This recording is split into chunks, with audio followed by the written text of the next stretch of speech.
Guys, welcome back.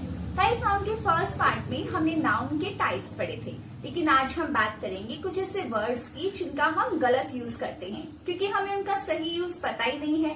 तो चलिए start करते हैं। सबसे पहला है हमारा गुड नेम। जब भी हम कहीं इंटरव्यू के लिए जाते हैं तो मोस्टली हमसे पूछा जाता है कि व्हाट्स योर गुड नेम, है ना। लेकिन क्या आपको पता है कि गुड नेम बोलना एक गलत वर्ड है। इसका जो सही वर्ड है वो है आपका नेम, ठीक है। उसके बाद है आपका small big blunder. Guys, blunder का मतलब क्या होता है? ब्लंडर का मतलब होता है बड़ी भूल, है ना। तो जब ब्लंडर का मतलब ही है बड़ी भूल तो उसके साथ या बिग और स्मॉल दोनों में से कुछ भी नहीं लगेगा। ब्लंडर हमेशा अकेला आता है। मिस्टेक आपकी दो तरह की हो सकती है, स्मॉल भी हो सकती है, बिग भी हो सकती है ना। लेकिन जो ब्लंडर है, ब्लंडर का मतलब है बड़ी भूल, तो वो हमेशा अकेला आता है, उसके साथ बिग और स्मॉल नहीं आएगा। उसके बाद है हमारा कजन, सिस्टर और ब्रदर। कई लोग बोल देते हैं कि ये मेरी कजन सिस्टर है या फिर ये मेरा कजन ब्रदर है, लेकिन कजन सिस्टर और कजन ब्रदर बोलना भी गलत है। इसका सही वर्ड है कजन। नेक्स्ट है हमारा पिक पॉकेटर। पिक पॉकेटर किसको बोलते हैं? पॉकेट मार को, है ना। लेकिन पिक पॉकेटर बोलना भी गलत वर्ड है। इसका जो सही वर्ड है वो है पिक पॉकेट। उसके बाद है बैड ड्रीम। मोस्टली हम लोग बोल देते हैं कि आज मैंने बहुत बुरा सपना देखा, I saw a bad dream. लेकिन बैड ड्रीम भी क्या है? आपका गलत वर्ड है। इसका सही वर्ड है नाइटमेयर। Strong bridge. ब्रिज क्या होती है? दो तरह की हवा होती है। एक तो होती है ब्रिज, धीरे चलने वाली हवा, और एक होती है विंड, तेज चलने वाली हवा। और तो ब्रिज कैसी होती है आपकी? हमेशा सॉफ्ट या फिर लाइट। लेकिन यहाँ पर स्ट्रॉन्ग ब्रिज लिखा है तो वो क्या हो गया? गलत हो गया, क्योंकि विंड कैसी होती है आपकी? स्ट्रॉन्ग होती है, और ब्रिज आपकी होती है सॉफ्ट। तो यहाँ पे स्ट्रॉन्ग की जगह आपका यूज होना चाहिए सॉफ्ट। अब नेक्स्ट है हमारे कंफ्यूजिंग वर्ड्स। गाइस, ऐसे कुछ वर्ड्स होते हैं जिसमें मोस्टली हमें कंफ्यूजन रहता है। कौन कौन से वर्ड्स होते हैं जिसमें हमें मोस्टली कंफ्यूजन रहता है? तो सबसे पहले है हमारा फ्लोर और ग्राउंड। फ्लोर का मतलब क्या होता है? फर्श। ग्राउंड का मतलब भी क्या होता है? फर्श। लेकिन फ्लोर, कमरे के अंदर के फर्श को क्या बोलते हैं? फ्लोर बोलते हैं, और कमरे के बाहर के फर्श को क्या बोलते हैं? ग्राउंड बोलते हैं। जब आपको एरर दिया जाएगा तो फ्लोर की जगह ग्राउंड होगा और ग्राउंड की जगह फ्लोर। तो आपको क्या करना है? आपको सेंटेंस के अकॉर्डिंग वहां पे देखना है कि आपको जो वर्ड दिया हुआ है वो सेंटेंस के अकॉर्डिंग यूज हुआ है या नहीं, ठीक है। नेक्स्ट है आपका एनवी एंड जेलसी।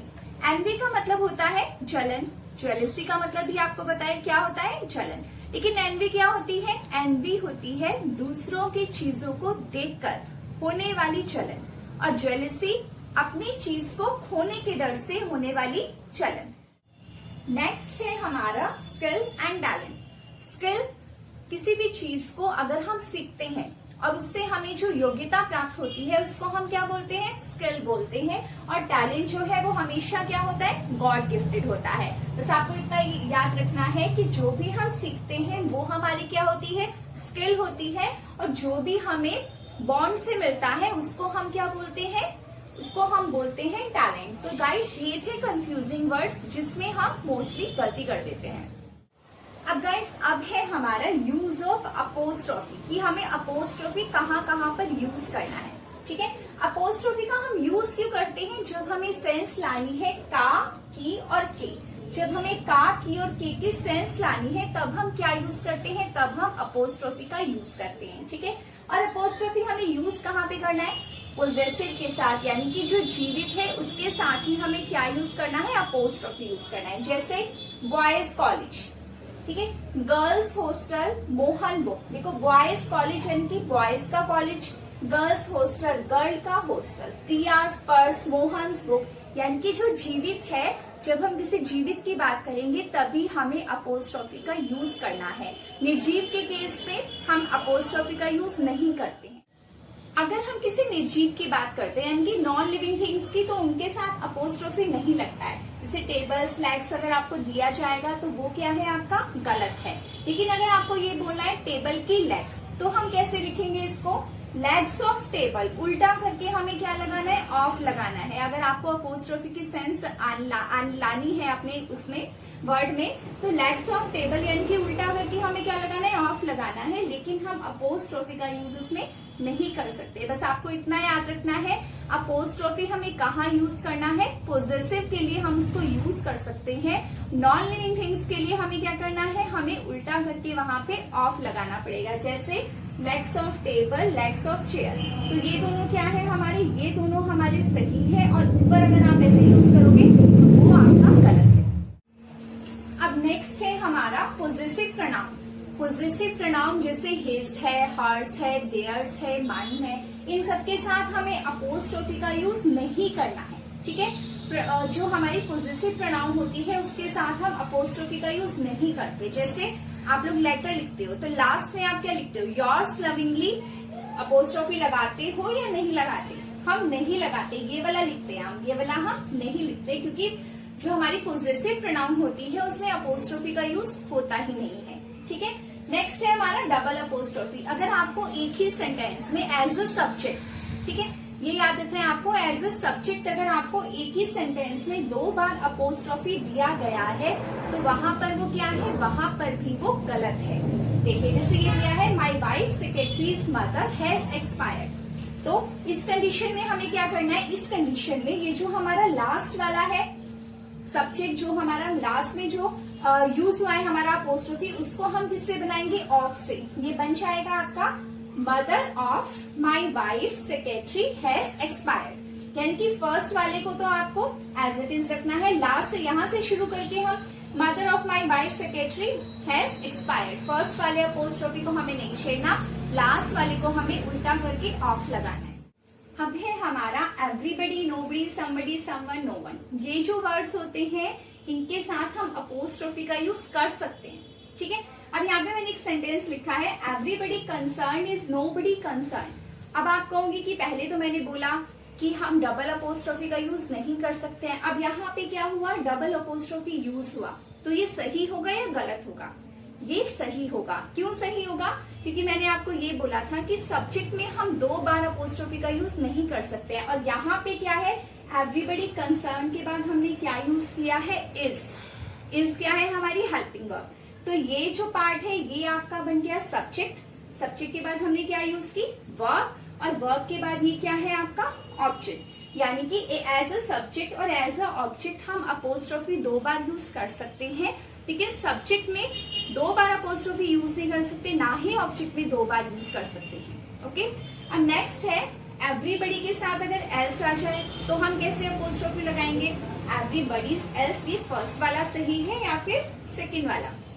जब भी एवरीबडी, नोबडी, समबडी, समवन इनके साथ एल्स आएगा तो हमेशा अपोस्ट्रोफी एल्स के बाद में यूज होता है। अगर आपको एरर में ऐसे दे दिया जाए, अगर आपको सेंटेंस दे दिया जाए इस तरह से, तो यहाँ पे क्या है आपका, यहाँ पे आपका एरर है। ये वाला जो आपका अपोस्ट्रोफी है ये वाला आपका ठीक है। रूल है हमारा नाउन का, the plus adjective is considered as plural. तो बच्चों एडजेक्टिव क्या होता है, एडजेक्टिव आपको जिससे पता है, एडजेक्टिव होती है किसी की क्वालिफिकेशन। ठीक है, अगर द के साथ कोई भी एडजेक्टिव वर्ड आएगा, जैसे the rich, the poor, the young. The rich का मतलब क्या हुआ, हम किसी के साथ भी ए लगा देते हैं, किसी के साथ भी एन लगा देते हैं, किसी के साथ भी द लगा देते हैं, क्योंकि हमें पता ही नहीं है कि उसका सही यूज क्या है। अगर द रिच आपको दिया जाए तो द रिच का मतलब है रिच पीपल, यानी कि दुनिया में जितने भी रिच पीपल है उनकी बात हो रही है। ठीक है, नेक्स्ट है द पुअर। द पुअर यानी कि जितने भी पुअर है दुनिया में उसकी बात हम कर रहे हैं। द यंग, जितने भी यंग है दुनिया में हम उनकी बात कर रहे हैं। जब हम पूरी एंटायर कैटेगरी की बात करते हैं तो उसके साथ जो हम वर्ब यूज करते हैं तो वो कौन सी होगी हमारी, वो होगी हमारी प्लूरल वाली वर्ब। यानी कि आप आर का यूज कर सकते हो, वर का यूज कर सकते हो और हैव का यूज कर सकते हो। अगर एरर में आपको दे दिया जाए द पुअर्स, यानी कि द पुअर के साथ आपको एस लगा के अगर दे दिया जाए तो वहां पे क्या है, वहां पे आपका एरर है, यानी कि वो एक रॉन्ग वर्ड है। ठीक है, नेक्स्ट है द पुअर के साथ कभी भी इज नहीं आएगा। द पुअर जब हम पूरी एंटायर कैटेगरी की बात कर रहे हैं तो वहां पे आपका क्या यूज होगा, वहां पे आपका आर यूज होगा। ठीक है, वर का यूज होगा, हैव का यूज होगा, लेकिन इज का यूज आप वहां पे नहीं कर सकते हैं, वॉज का यूज नहीं कर सकते हो आप, और हैज का यूज भी हम नहीं कर सकते हैं। बस आपको इतना याद रखना है, द के साथ जब भी कोई भी एडजेक्टिव वर्ड आएगा यानी कि किसी क्वालिफिकेशन आएगी तो आपको हमेशा वर्ब कौन सी यूज करनी है, प्लूरल वाली वर्ब यूज करनी है। And second thing is that कि उसके साथ कभी भी एस का यूज नहीं होगा। तो हमारा सही सेंटेंस ये है, the poor are given food and shelter. Next है हमारा noun plus preposition plus same noun. Preposition तो आपको पता ही है, प्रेपोजिशन क्या होती है, to, from, after, before, besides, ठीक है, ये सब हमारी क्या होती है, ये सब हमारी होती है प्रेपोजिशन। अगर नाउन के बाद आपकी कोई भी प्रेपोजिशन यूज होती है और उसके बाद आपकी सेम नाउन यानी कि जो नाउन यहाँ पर यूज हो रही है वही नाउन आपकी यहाँ पे यूज हो, तो वो कैसे जानी चाहिए, वो जानी चाहिए आपकी सिंगुलर। जैसे मैंने ये लिखा है सिटी आफ्टर सिटी, यहाँ पे सिटी क्या है, नाउन है, कॉमन नाउन, ठीक है। उसके बाद आफ्टर क्या हो गई, आफ्टर हो गई प्रेपोजिशन। फिर मैंने यहाँ पे भी सिटी लिखा, यहाँ पे भी सिटी लिखा, यानी कि सेम नाउन हो गई, बीच में हमारी प्रेपोजिशन आ गई। तो रूल क्या था, वो कैसी होनी चाहिए, हमेशा सिंगुलर होनी चाहिए। एरर में आपको क्या दिया जाएगा, एरर में आपको ऐसे दिया जाएगा सिटीज आफ्टर सिटीज, यानी कि प्लूरल दी जाएगी, तो वो आपकी क्या है, वो आपकी रॉन्ग है। सही है आपका सिटी आफ्टर सिटी, और टाउन टू टाउन है, रो अपॉन रो। इस टाइप से आपको बस ये याद रखना है, नाउन के बाद प्रेपोजिशन यूज होगी, उसके बाद आपकी सेम नाउन यूज हो रही है तो वो आपकी हमेशा कैसे जाएगी, हमेशा जाएगी सिंगुलर। ठीक है, जैसे हमने एक एग्जाम्पल लिखा है, I read pages after pages of Bible, ठीक है। अब जैसे हम बुक पढ़ते हैं तब हम ऐसे तो नहीं करते कि मेरी एक आंख एक पेज पढ़ रही है और मेरी दूसरी आंख दूसरा पेज पढ़ेगी, ऐसा पॉसिबल है नहीं है। हम दोनों आंखों से कॉन्सेंट्रेट करके क्या करते हैं, एक टाइम पे हम एक ही पेज पढ़ते हैं, है ना। एक पेज हमने पढ़ा, दोनों आंखों से कॉन्सेंट्रेट करके एक पेज पढ़ा, फिर हमने नेक्स्ट पेज पढ़ा, ठीक है। इसलिए तो ये वाली जो नाउन होती है वो कैसे जाती है, सिंगुलर जाती है। नेक्स्ट है Alexander the great destroyed cities after cities. Alexander तो आपको पता ही है, सिकंदर, जब उसने डिस्ट्रॉय की सिटी आफ्टर सिटी तो कैसे डिस्ट्रॉय की। अब ऐसा तो नहीं है कि उसने एक साथ सारी सिटीज को डिस्ट्रॉय कर दिया, एक समय पे एक व्यक्ति एक ही स्थान पे हो सकता है ना। तो पहले उसने एक सिटी को डिस्ट्रॉय किया, फिर उसके बाद उसने क्या किया, दूसरी सिटी को डिस्ट्रॉय किया। तो यहाँ पर भी ये क्या है, यहाँ पर भी ये गलत है, यहाँ पर आएगा आपका सिटी आफ्टर सिटी और इसमें आएगा page, page after page, pages after pages बोलना गलत होगा। नेक्स्ट है हमारा डोजन, 100, 1000, मिलियन, बिलियन। अगर हमारे किसी भी सेंटेंस में डोजन, 100, 1000, मिलियन, बिलियन आएगा तो हमें क्या करना है, ये देखिए आपको ये दो सेंटेंसेस दिए गए हैं, I have bought 3 dozens bananas या फिर dozens of bananas are sold in the market. अब आप बताइए दोनों में से सही कौन सा है और गलत कौन सा। देखिए फर्स्ट सेंटेंस में मैंने क्या किया, आई हैव बोट 3 डोजन बनाना, यहाँ पे मैंने नंबर का यूज किया है। आपको बस इतना याद रखना है, जब हम dozen, 100, 1000, million, billion, unit, score, इन सबसे पहले अगर कोई नंबर आएगा, जैसे 1, 2, 3, 4, 5, 6 कोई भी नंबर आएगा तो यहाँ पे हमें एस का यूज नहीं करना है, ठीक है। अगर कोई नंबर आएगा, नंबर के बाद डोजन, 100, 1000 आएगा तो हमें बाद में एस का यूज नहीं करना है, ठीक है। और अगर हम ऐसे यूज करते हैं, अब यहाँ पे लिखा है डोजन्स ऑफ बनानास, यहाँ पे मैंने क्या किया है, एस लगाया है। क्यों लगाया है, क्योंकि इससे पहले कोई भी नंबर नहीं है, नंबर तो नहीं है ना, स्टार्टिंग हमारी डोजन से ही हो रही है, तो यानी कि इसमें एस लगेगा और इसमें एस नहीं लगेगा, ठीक है। इतना क्लियर हो गया कि जब कभी भी कोई भी नंबर आएगा उसके बाद dozen, 100, 1000, million, billion, unit, score, इनके बाद एस नहीं लगता, और जब कोई भी नंबर नहीं आएगा तो हम एस का यूज करेंगे। नेक्स्ट है हमारा, कुछ ऐसे डिसीज होती हैं जैसे मीजल्स है, मम्स है और रिकेट्स है, डायबिटीज है, जिनमें क्या लगता है, हमारा एस लगता है। मीजल्स में एस लगता है, मम्स में लगता है, रिकेट्स में लगता है, डायबिटीज में भी लगता है। लेकिन ये क्या है, ये एक ही डिसीज के नेम है, तो इनके साथ जो हम वर्ब यूज करेंगे वो कौन सी वर्ब होगी, हमारी सिंगुलर होगी। नॉर्मली सी बात है, जब हम किसी एक वर्ड की बात करते हैं तो वर्ब कौन सी यूज करते हैं हम, सिंगुलर वाली। भले इनके पीछे एस लगा है लेकिन वर्ब हमारी कैसे जाएगी, सिंगुलर जाएगी। तो गाइस ये थे नाउन के कुछ इंपॉर्टेंट रूल्स जिनके बेस पर कॉम्पिटिटिव एग्जाम्स में एरर पूछे जाते हैं, ठीक है। तो एरर हम करेंगे अपने नेक्स्ट पार्ट में। Thank you.